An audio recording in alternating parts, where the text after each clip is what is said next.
anyway, yes, limiting beliefs. I have been working as a psychologist now for 3 years, and one of the things that keep coming back, the things that keep people stuck, the things that keep people anxious, depressed, burned out, is really always um, partially due to limiting beliefs. And it's totally normal because we have beliefs. Beliefs help us to make sense of our lives and the things that are happening around us. However, we're not always aware of them. And we have some enabling beliefs and we have some limiting beliefs. So today I want to just deep dive a little bit and explain that dynamic for you guys so you can translate that into your own life. And I'm actually secretly happy that we're a small group, because that means that you can ask me questions so that whatever you are, pondering about, questions that you have, doubts that you can just run it directly to me today. And then we can have a conversation about it and other people can learn from it. And that's why I love interacting with people and doing webinars, or in the old life, doing it face to face. So we will dive in. If my computer wants to work with me, hold on. Yes. So for those who don't know me, this is me in a new normal. I am being put on IKEA benches in people's kitchens. And this is how I do coaching calls these days. It's super fun. And I'm having a lot of fun. But anyway, I'm very down to earth. You can ask me anything today, really. This is a safe space. And I think when we talk about limiting beliefs, we also talk about our vulnerabilities in a way. And just feel free to share whatever you feel comfortable with. And if you don't want to share something with the group, you can always direct message Clara in the chat, and then she can translate those questions, because we already have a bunch of questions that we are going to address later on, and then she could just put it in there with the pack. What do you want to know about me? Just ask me anything. What can I share? I'm a fun-loving adventurer. That's also why I became an entrepreneur. Yes, I'm a psychologist, but I am doing it in a bit of a different way. I have a bit of a different approach and a different style, and I love it. I'm also an author. In the making. I'm actually writing a book, and it should be, the first draft should be ready the end of August. So I'm very excited to share that with the world. I'm a traveler. This is how I charge. So imagine my life being in my house for 3 months without going anywhere. It was quite interesting to do that. And I'm a speaker. I love, absolutely love sharing what I know to big groups of people. And I love to share my energy. And I hope that after this time together that you guys will feel energized, because that's kind of what I like to do, give and share and enable. All right. So what are limiting beliefs, and, why do we have them? And there's many reasons, but today I want to focus on 3 main. I'm just going to put the chat here. If you guys want to say something, the chat is open. So whatever you want to share, just put it in the chat. I can see it live, like immediately. The first thing that we need to understand about beliefs, and that's also the most frustrating part about beliefs, is that they shape our worlds. And that is, your reality is a reflection of your beliefs. And this is very profound. This is also, for many people, when they first hear this, there's also a little bit of resistance and a little bit of frustration, because what this means is that I am holding you accountable for your own life. And that means that if you are not satisfied with the reality that you live in right now, it is partially due to the beliefs and the meaning that you give to that reality. And the moment that you can have that mind shift, the moment that you can come to terms with that, that's when you start doing the work, and that's when you see progress, and that is what you are. That's when you are enabling change for the better, in a way. So this is a big one. So let me know in the chat if this is something that you can accept, or if you can accept this, give me a 1 or a yes. And if you feel like, oh my God, then give me a 2 or a no, and then I know how to what to do later on or how to work with that. So beliefs shape your world. Your reality is a reflection of your personal beliefs, and this is partially shaped for a big part already in our childhood. And there is a concept that is designed by a hypnotherapist, and that it's called theory of minds. Has anybody heard of theory of minds? No. Okay, good. Then I can explain that. Okay, we're all familiar with Freud. Do we all know Freud? All right, good. We all know Freud. So we all know that Freud spoke about the conscious and the subconscious, right? So in personal development, what does that mean? That the conscious is the thing that you are aware of, and the subconscious is the thing that you are not aware of. And if we further go down the path of evolution and science, and more specifically the psychology, we have learned that 88 to 90% of what we do is driven from the subconscious, and everything else is driven from the conscious level, which is for some people very scary, because how can we change something if we are not aware or we don't control it, because it is from our subconscious? And I'm going to give you some tools later on to explain that. But how do beliefs fit into the theory of mind? Well, when you are born, the interaction between conscious and unconscious is very flexible. So when is something moved from the conscious to the unconscious? By repetition. Very simple. If you repeat something and you repeat it on a consistent basis, your brain will recognize it and identify it as a pattern, and it will move it to the automated zone. So your subconscious in a way, right? So how do beliefs form? Beliefs are basically your critical barrier between your conscious and your subconscious that you develop during the first 7 years of your life. So every time that you learn new stuff, in the beginning, it's a direct connection. That is why young children are very fast in picking up new behaviors and picking up new languages, etc., because this fluidity between conscious and subconscious is very open. But the moment that they have like reached 7, 8 years old, they have learned so much that your brain is going to start to categorize things. There's going to be an archive present in your brain, and that's what we call the critical barrier. And that is what beliefs are. Beliefs are a bit of a critical barrier. And so what happens when I say that your beliefs shape your world, it is really it has a lot to do with the way that you look at the world, has a lot to do with what is stored in that archive. And that is a little bit how they work. And this is also one of the reasons when I say that your reality is a reflection of your beliefs, you are going to look at the world based on what you know, because your brain will always look for validation.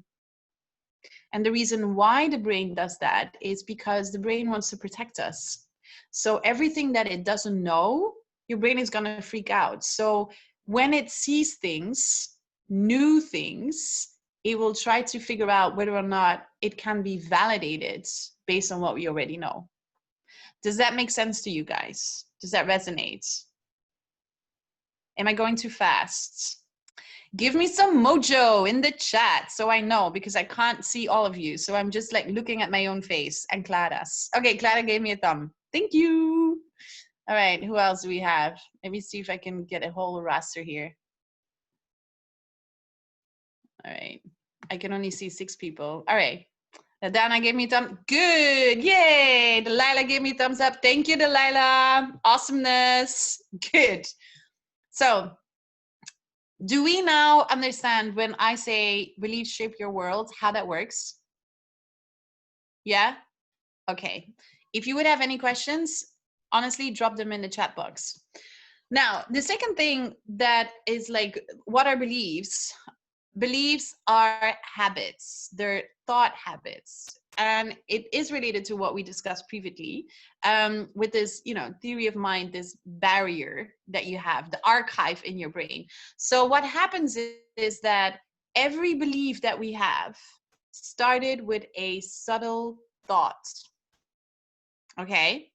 And then the moment that you start repeating that thought, it becomes a belief, and it is true. It is moved to the subconscious.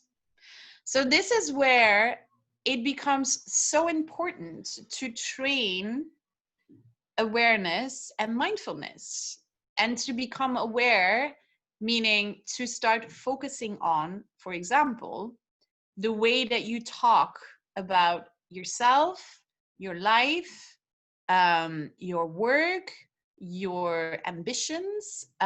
These are all things, they're thoughts that are being translated into words, but they represent your belief. The moment we become aware of that, we can start to play with that. And what I mean is, for instance, when people, but like an example that I always use is public speaking. All right. Who loves public speaking? Like really, okay, I see one. Nicole is like, woohoo, yeah. Who loves public speaking? All right. No, Clara does not like public speaking. Okay, clear. Okay, so for those who don't like public speaking, probably it's also very hard for you to have fun with it. Am I right? Okay. Now, this is where we can start playing with our brain. We can outsmart our brain, because how it works. Oh, yes, you would like to? Okay, hold on. I'm going to give you the juju, Delilah. I'm going to give you the juju. Yeah, this is where I'm going to rock your world. All right. So speaking of stopping at public speaking. So public speaking, when you tell yourself that you don't like public speaking, what happens in your brain is that your brain associates public speaking with pain. So your brain knows pain and pleasure. Okay, those are the two of the same wood in a way. So there's pain and there's pleasure. So the moment that you start talking about public speaking as a potential pain, your brain will not collaborate with you. It will, because what does the brain do? The brain is protecting you from evil. It is protecting you from pain. So every time that people are being invited to go on a public speaking assignment and they want to feel comfortable, the first thing that you do is you train your brain to start appreciating it by talking about public speaking as something that makes you feel excited. And that's how you learn, and that's how you train your brain in facilitating you, in helping you. If you don't do that, this is what happens. If you constantly talk about public speaking as something that is scary, that makes you feel anxious, that makes you feel very insecure, and you keep those beliefs powerful, the moment that you set foot on stage, your brain is going to go, oh my God, she's going on a suicide mission, because she has been telling us that, speaking in public is like dangerous. It makes her feel uncomfortable. It makes her feel unwell. So your brain is not going to help you. Your brain is going to help you to survive by making you very, very nauseous, headaches, sweating, whatever it is that you have going on when you have to go on stage. So the moment that you come to peace with the fact that your brain will not support you as long as you bitch about public speaking, that's where you make a difference. Yeah? So Delilah, was this helpful? Yeah? You're probably stuck on, so how do I change that, right? Yeah, I can see that. We can get to that in the question round. I would love to have a conversation, because I know there's many women who suffer from this. So we'll talk about it in depth maybe later. All right, and then the next thing that I want to address when we talk about beliefs is some people froze. Is it me or is it the other people? Delilah froze. No, you're good? Okay, then I'm going to carry on. All right, so the next thing that is important for you to know today about beliefs is your beliefs share and tell you something about your relationship that you have with the future. Isn't that mind-blowing? Isn't that just mind-blowing? Like, when I read that for the first time, I was like, holy smokes, yes, this is exactly what I need to know. This is something that I need to be reminded of every time that I'm faced with challenges, or every time that I'm faced with adversities. Is your beliefs tell you something about the relationship that you have with the future. Because here's the thing: if you want to achieve something, for instance, your own business, or you have a project, or you want to have a career change, or you want to have a promotion, it's not only about the skills and knowing how good you are, you know, and dreaming about it. You actually have to believe that it's possible. You actually have to be able to put yourself in that role. Because what happens is, again, our brain, our beautiful, beautiful, precious brain, our brain, as I mentioned many times, our brain will protect you from danger. So if you want to achieve something, there's a universal law that says everything is created twice, first in the mind and then in reality. So your beliefs say something about the relationship that you have with that future, and will give you clear indicators on what to do next in order to make that reality real, to move it from just an idea to something very tangible. And this is so powerful. This is so powerful. And this is something that not a lot of people talk about. The capacity of training your mind, training yourself, training your energies, training your dynamics, training your language, so you can actually create that reality that you have been creating in your head. Because it's through these three dynamics, amongst others, that you actually can take steps in doing so. All right. Do we have any questions so far? Does this resonate with you guys? Yes? All right, good. Then I am going to continue. All good. Awesome. Thanks, Clara. All right. So I know that we're going to talk about limiting beliefs, like, you know, beliefs that are limiting us. I love this man, by the way. He's so funny. So how can we change them? How can we change our limiting beliefs? What do we do? You're like, okay, Ines, we got the framework, we got the theory, we know how it works. Now, how do we make it happen? Well, let's see. There's three things that I want to talk about, or that I want to stress today. And then I hope that we can maybe make it more clear when we have those questions and when people, you know, want to have more specifics. But the first thing is that we know that our beliefs are stored in our subconscious, and 90% of what I do is driven from the subconscious. So the question is, how do we access? How do we know that we are dealing with a limiting belief? Do we have any suggestions from the group?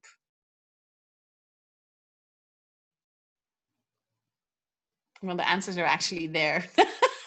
I realize now, I'm asking you a question, but you already have the answer. So that's kind of stupid. So just forget it, and I'm just going to keep talking. Okay. So how do we know that we are dealing with a limiting belief?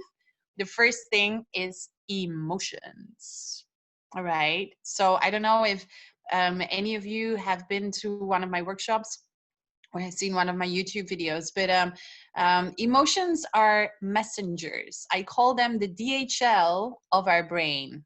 Okay, so they tell us something about what program is running up here, because we feel it in here. And oh yeah, Nicole said, I think this is around. Oh yeah, of course. Yeah, with the other slides. There's a massive delay. Yes, Nicole, exactly. Vision boards are amazing. We can talk about that as well. If you have a question on that, Nicole, we can definitely, I can definitely share some magic on that. So back to emotions. Emotions are the DHL of our brain, which means that they tell us something about the program that is active in our brain. because we don't know it. It's subconsciously, you know. Talk about, for instance, procrastination, or talk about frustration, or talk about perfectionism. You know, these are all behaviors that we have, and we're like, how do we do this? And we are so focused on the outcome that we forget that it's not the outcome that is a problem. It is the thoughts, the beliefs that you have that are not making you do certain things because of what you've learned before. The three dynamics that I shared in the previous slide. So emotions are definitely something that can help you. And here's the trick why I am always happy, and why I am always energized, and why I reverse aging, because I'm 37, but I don't look it. And that is because I actually spend time understanding how I feel. And I am very brutally honest with myself. And there are days where I feel really down, because I'm human. You know, I can't always be high and happy. It doesn't exist. I mean, it wouldn't be healthy either for your brain. So the moments that I don't feel good, those are moments that I see as invitations, because there's something playing that is not making me feel good. So it's my job to figure out what that is. What am I telling myself? And it's not always easy. It's not always obvious. It's not like, oh, I'm just going to sit here and meditate, and then, you know, my brain will tell me the limiting belief and I can just delete it from my brain. It's not that simple.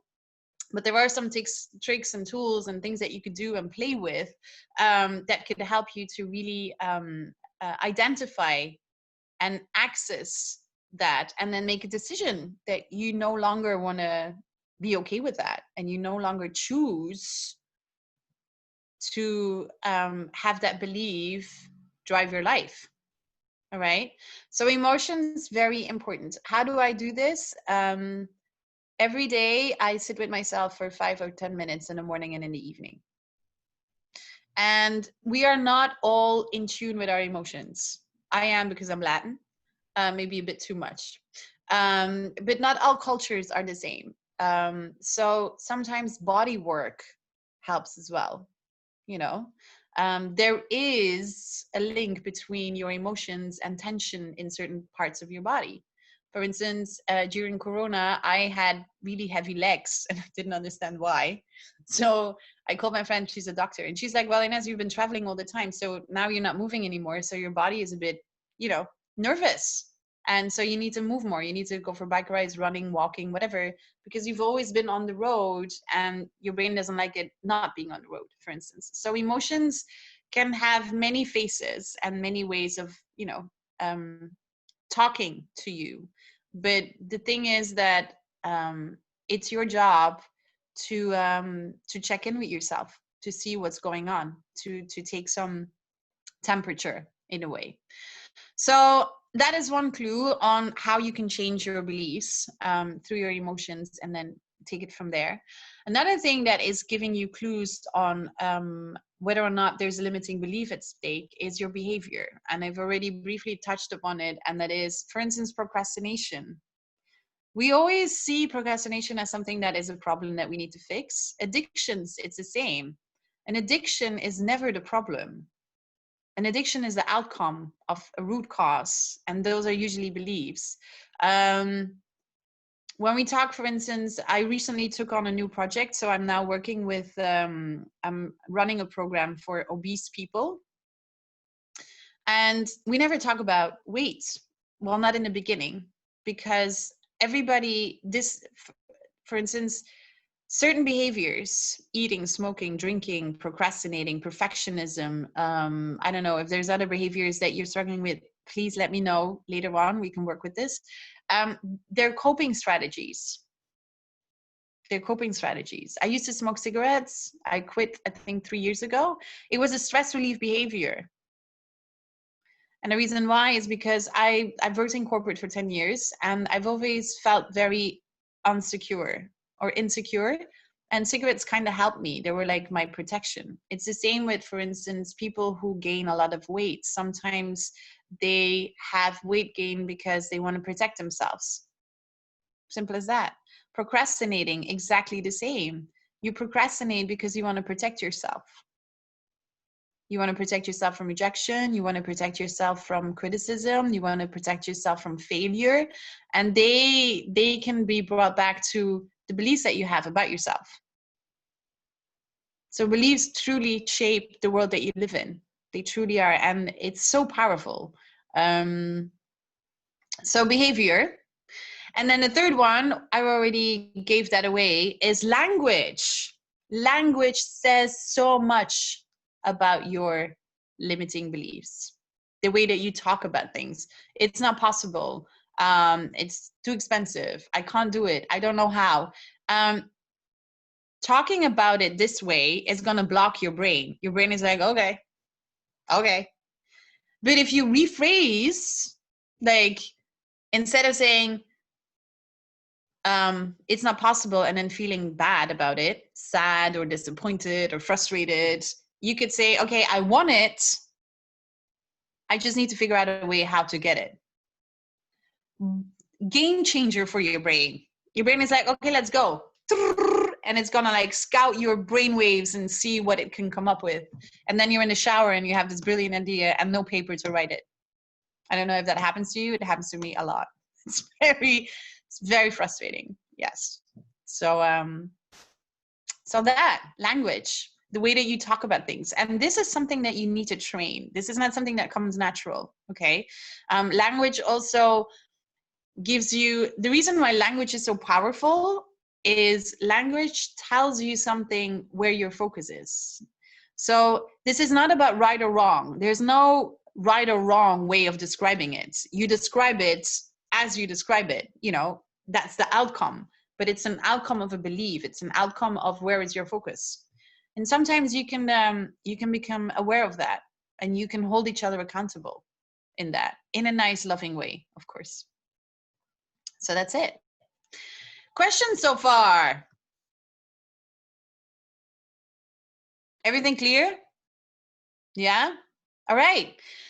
This was a little bit my very short presentation because we only had an hour. And as I said, I really want to deep dive into the practical, magical stuff, meaning you guys and your lives and how I can help you, because, you know, I'm here now. You can use my brain. So let's have it. Let's have it. Clara, you wanna swing your questions this way? Absolutely. Can you guys hear me? Cool. So just to tell you, ladies, you can type your questions in the chat, or you can anytime unmute yourself, because we're a small group and we can, you know, have a nice discussion.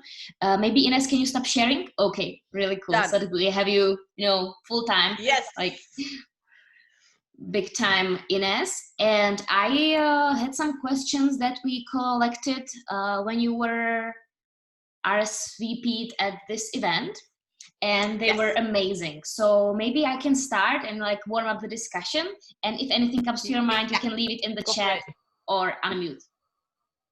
So Ines, how do I find out what kind of limiting beliefs I have in the first place? Okay, so this brings me back to again, I think emotions, your indicators. So it's not that your brain is going to say, here's a limiting belief, be aware. You know, your brain is not judgmental. As I said, your brain works with pain and pleasure and with familiar and unfamiliar, right? So a limiting belief, it's really if you feel bad about something. So if something is not easy, then you might want to check in and ask yourself, okay, what is my view on this? Because if you ask your brain, what's the limiting belief? Your brain doesn't communicate that unless you're my brain, you know. But your brain's in training. So a question that could help your brain is, okay, I feel bad because the meaning that I give to this is making me feel bad. Usually it is, I mean, we're all humans. Relationships can be very challenging. We can be very disappointed in people. We can be very resentful towards people. These are things that are not helping you. These are things that are creating certain limiting beliefs. The problem is that sometimes without knowing, and this is where you kind of do the work with, that's the work that I do with people that I work with is that you ask them, for instance, it's like little things. You could be brought up by a family that's very, that was pressuring you for your good, but you have grown this belief that you're not good enough. And then that is going to sneak in many areas of your life. And it's really, if you start doing the work and you really start checking in with your emotions, that's when you can see and start to feel a pattern in a way. Yeah. So if it doesn't feel easy, then check in with yourself. Yeah. Mm-hmm. Yeah. Thank you, Ines. We have a follow-up question on that. I would say from Nicole. How do you uncover the connection of an emotion by yourself? So, for example, as you said about your pain in your leg, so this was with the expertise help, but what are some techniques you can do to go more within? Yeah, very beautiful question. Thanks, Nicole. I think I'm going to share, there's many things that you could do, but it kind of depends what kind of person you are. It's getting to know yourself to a level where I started meditating, which helped me to grow awareness.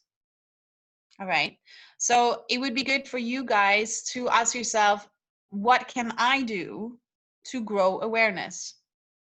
Maybe you're more of a hiking person, or you walk your dog and you focus on, becoming aware of something. You set an intention and then you do something to become more aware. I think it starts with awareness and practice.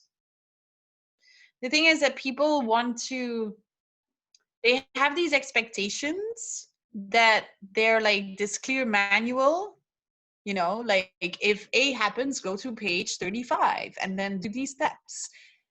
We don't work that way. And we don't want to, because that would mean that life is very boring. This is part of understanding who you are. And understanding who you are is on 3 levels: body, mind, and spirit. Very important. And finding activities that can bring you closer to that. For me, singing helps me tremendously. Singing is the only activity that allows me to not be in my head. So I'm constantly in my head, therefore I'm not connected to my body. Therefore, I'm not connected to my emotions.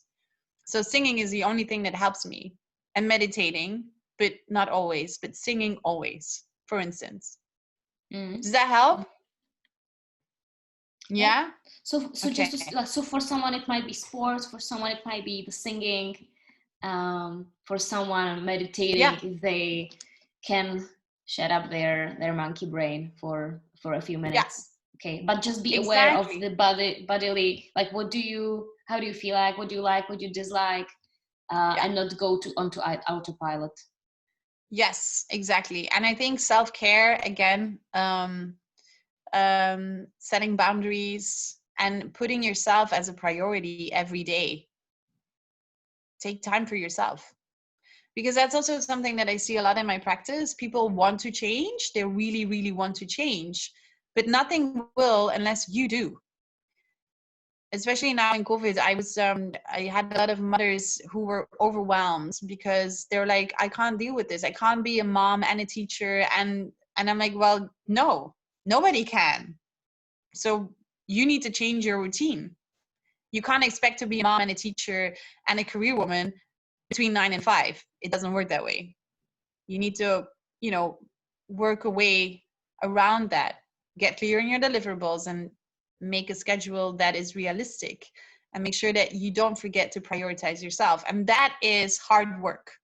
That's not something that you can print. I'm like, oh, I'm just gonna like write something and send it to you on an Excel file. It doesn't work that way. It really is about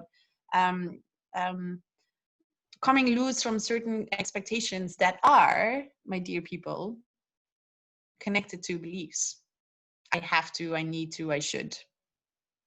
Mm-hmm. Yeah. Thank you. We have another one in the chat. Do you want me to read it, or maybe can you address it? It says, whoa, yay, happy Tess is happy. Thank you, Tess. Okay, so you have very limiting beliefs towards entrepreneurship. Okay, thank you for sharing that. My first project failed. I always heard stories how hard it is to work for yourself, etc. I'm often procrastinating. Yes, that's fear.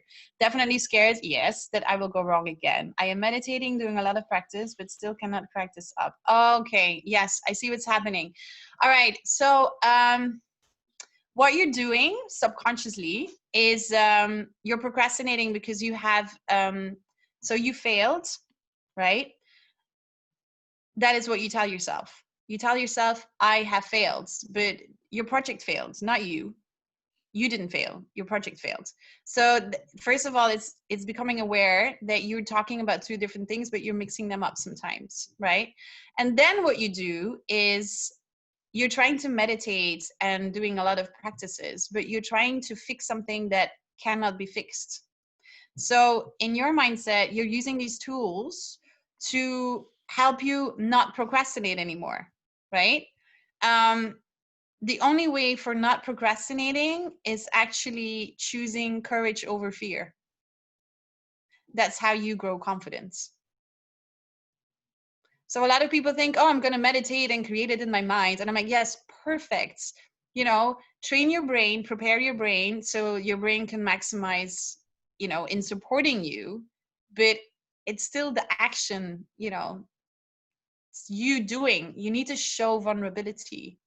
You need to show vulnerability. And I think by talking about your first project, not as being a failure, but as like, okay, I didn't get the results that I wanted, take some of that negativity away without being naive. So now think about what are the lessons that I've learned in personal development, but also in business, and see how you can detach that from the emotion that you failed. And then see how you can translate those lessons in your new project. And don't be afraid to ask help, honestly. Honestly. Do you guys know fuck up nights? Yeah, I like to say fuck up nights because then I can swear. Anyway, so fuck up nights, I'm a resident at fuck up nights, and fuck up nights is an international group. You can register on their newsletter, and it's really, they invite entrepreneurs to talk about their failures. Because in our culture, for instance, compared to the US, failure is just failure. You know, it happens. In Europe, at least in the countries that I've lived, failure in business means social failure. It's horrible. It's so stigmatizing. Of course that we're all afraid to be entrepreneurial because we're afraid that we're going to be complete fuck ups and then lose all our friends and all our status. So that's an important one to become aware of. But luckily we have a generation now that is leaning into more vulnerability. So I'm very grateful for them, who are changing this dynamic and who are talking more about failure. So I think meditating and the practices that you do, keep doing them, but do them for the right reason, not to unprocrastinate yourself. Thank you so much. I can finally talk. Thank you. Okay, yay! Welcome. Yeah, thanks. All right, so I hope this helps. Yeah, definitely. Like, this is like really what I needed to hear, and it's like I always fighting with that. And like in the beginning, I kind of like, it seemed that I kind of overcame it. Like it took me like 3 years since my first project to come back. Like it was really a long process, and now it was like much better. And yeah, I'm like feeling kind of like little setbacks, but now it's well, good. setbacks is where you grow. Yeah. If you're not having setbacks, that means that you're not going. Yeah, indeed. You need to have setbacks. And I know this is, I mean, I have the same. And it's I had so many fuck ups the past year. Like, oof. And it's not easy because, you know, ouch, it's like falling off your bicycle. But you're not going to hate your bike, but you're not going to say that the bike is stupid because you fell off a bike. So don't bitch about entrepreneurship because you had a bad experience. You just had an experience. That's it. Thank you. Super. You're welcome. So mind your language. Yeah. Cool. Awesome. Amazing. Thank you so much for sharing. So keep them coming. In the meantime, I will ask another question that was on the list. Yes. So I recently heard about imposter phenomenon, and that is this psychological pattern is prevalent mainly in women.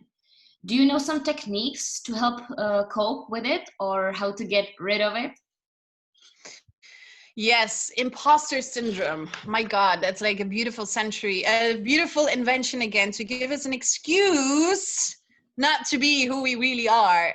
The only way that I can advise this is, look, imposter syndrome has a lot to do with your self-image. And there's a law that says, well, your brain works this way. And that is everything that you do or don't do has to be aligned with how you look at yourself and the beliefs and the standards that you hold for yourself. So an imposter syndrome is basically somebody who is doing something that they don't believe they actually can. And because of that, they are losing authenticity. And because of that, and the only way to work around that is to be more vulnerable and to really have that conversation with yourself. And imposter syndrome is just another way of fear creeping in and telling you that you're not good enough, or that you need so and so and so in order for you to deserve the spotlight, for instance, talking about public speaking. It really doesn't matter. It's just another excuse that we give ourselves for not doing it. For having the syndrome. Yeah, it's easy, right? Like, oh, I'm just going to label it as a disease or as a condition, No. So you're saying, so for example, if we're taking on a challenge that is, a big challenge for us, and we don't yet believe in ourselves that we can do it, but we still do it, and then we feel like an faking imposter. it, like an imposter. Yeah. Would you suggest that we just have to get confident enough so that the worlds are in line, like what I do and what I believe in? And how? And how? Well, that's the beauty. Like, confidence is not a precedent. You do not have to be confident in order to do certain things. Because here's the thing with confidence. It's a feeling. It's a feeling. That's it. You feel confident. It's not something that you are. You feel confident. And when do you feel confident? When you actually have done something courageous. All right. And so an imposter syndrome is another beautiful term to give fear a face. And I'm not saying it's not real. But I mean, we can invent many other, I can invent Teletubby syndrome. I don't know what that means, but I mean, it could be a syndrome. Teletubby syndrome is a syndrome for, I don't know, fill in the blanks. But it comes down to the same thing. It really is about the beliefs that you hold. If you are doing something, but you don't believe that you're worthy, or you don't believe that you're good enough, then don't hide or like use that as a flag. Like, I'm going to do it, but I'm raising the flag that I'm not good enough because I have imposter syndrome. No, work on yourself. If you really want to do it and you don't feel like you can, you deserve it, that's work that you need to do on yourself. And I'm not saying that you have to do it overnight or make that a precedent, but the confidence grows with the doing. And it is really, don't make confidence a precedent of not doing it. A lot of people say, no, I'm not confident enough yet. I'm just going to train my confidence. Well, guess what? You're only going to train your confidence by doing it. And I hate it. When people told me that, I was really upset. I'm like, you know what? I can't accept this, because that means that I actually have to like put myself out there. I ran out of excuses. Yeah. I promise we won't hate you. Yay. Delilah, have you? Yeah, you had a question. Thank you, Ines, because I actually asked about the imposter syndrome, because I know that I have some limiting beliefs, as many people, and I'm working on them. And recently I was sharing those frustrations with a friend, and he told me, "Oh, you have the imposter syndrome." What is that? I felt like I'm sick or what? And I checked what is that? Okay, it's syndrome or pattern. When you are in a situation and you're not confident that you should be there, that you should be doing the thing. Sometimes I may feel it, but I'm aware of, and I'm working on that. And maybe just to share, maybe what I'm doing to face it. I'm in place for actions. Everybody is talking about out of your comfort zone, but I would advise, go out of your zone by small steps. Small. Yes. And you consolidate that steps, and then you can go forward. Yeah. But I'm happy that you said about the Teletubbies syndrome or whatever, because we can syndrome. Everything is sickness or syndrome. Or we're just humans, and I think we have to be indulgent about ourselves, honest, and as you said, understand our emotions. If we feel bad, so analyze it. Why is it? Sadness? Is it I don't know. Just find out the reason, analyze it, understand it, and accept it, and go forward. Yeah. It's simply said like that, but sometimes it's more difficult to put in place. But that's the adventure, isn't it? Yeah. It's like we all want to have a big giant apple tree, and then we plant a little tree, and then we yell at the tree, "Come on, dummy, when are you going to give me apples?" Like, well, when it's ready to give you apples, when you water it, when you give it sun, when you give it time to grow. But we forget that sometimes. Mm-hmm. Yeah. Thank you for sharing. I'm really happy this was helpful. Thank you. Thank you so much. May I read out another question? Yes.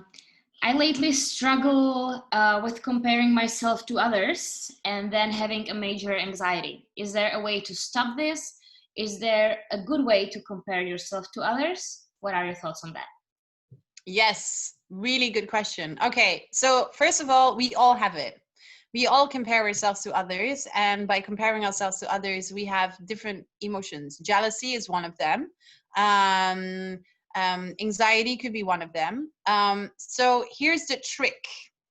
So knowing that emotions are the DHL of your brain, right? So your emotions are delivering a message. When you compare yourself to others and you feel anxiety, that means that what others have, you want, but you don't believe that you can get it or that you're good enough, for instance. Right? The same with jealousy. Jealousy is not a bad thing. Anxiety is not a bad thing. It's the way that you deal with it that makes a difference. Again, you can use it as an excuse to crawl into a cave and wait until life is over. Or you could use it as fuel to get your butt moving and start doing the work by investing in self-development. Jealousy, for instance, is a very strong feeling. And jealousy just says that what the other person has is something that you want. That's it. But because we are being brought up in a culture where we are brainwashed that if I have something, the other one will not have it, that's where we are wrong. That's where we are wrong. And having that understanding and knowing that, becoming aware of that dynamic, you can really change your life around. So jealousy is not a bad thing. It's how you deal with jealousy that can make you a bad person. But jealousy as such is a good emotion. It tells you something about what you want. So be grateful for that. But don't use it as an excuse. And do the work. Do the work. If you feel anxious when you compare yourself to others, it means that you have a self-worth issue. Maybe that could be a Teletubby issue. I don't know. Or Teletubby syndrome. Who knows? Make it whatever you want. But I think anxiety is really, it's not about the other people. It's about you not believing that you are worth it, that you deserve it, and that you can do it.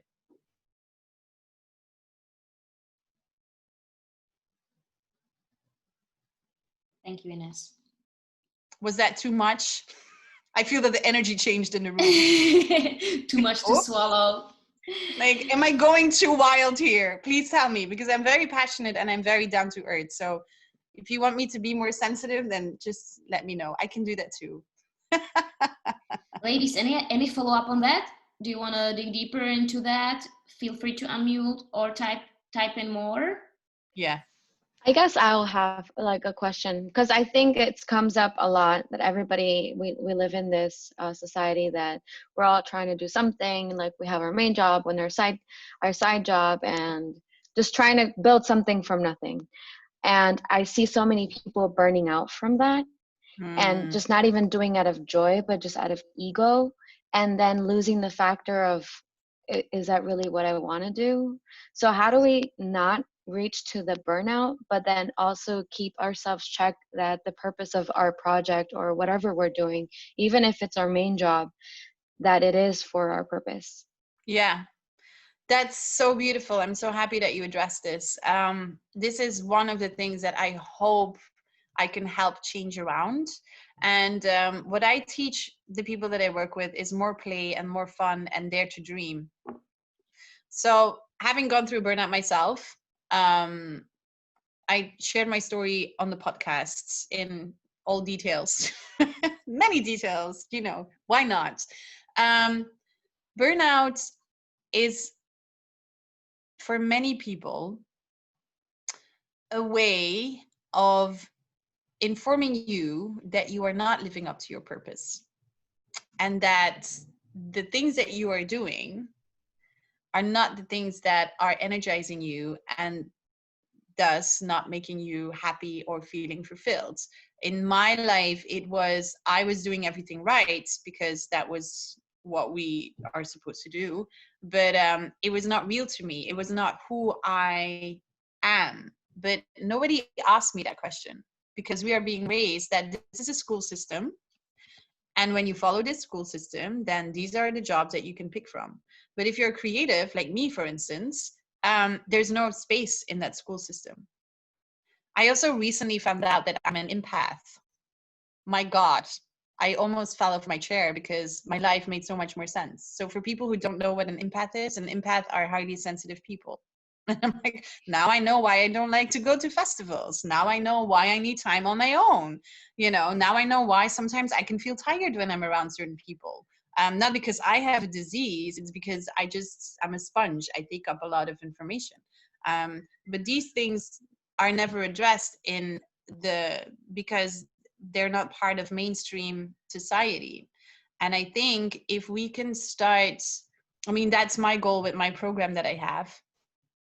The reason why I teach and why I train and coach people and mentor people is to teach them how your body, your brain, and your mind works, so that you can use that as tools to understand who you truly are. Because they're not just machines that, you know, help you to raise a glass or cook a meal or get you through school. They communicate. They're all aligned. There's not like a brain part and a body part and a spirit part. They're one. They're communicating constantly with each other.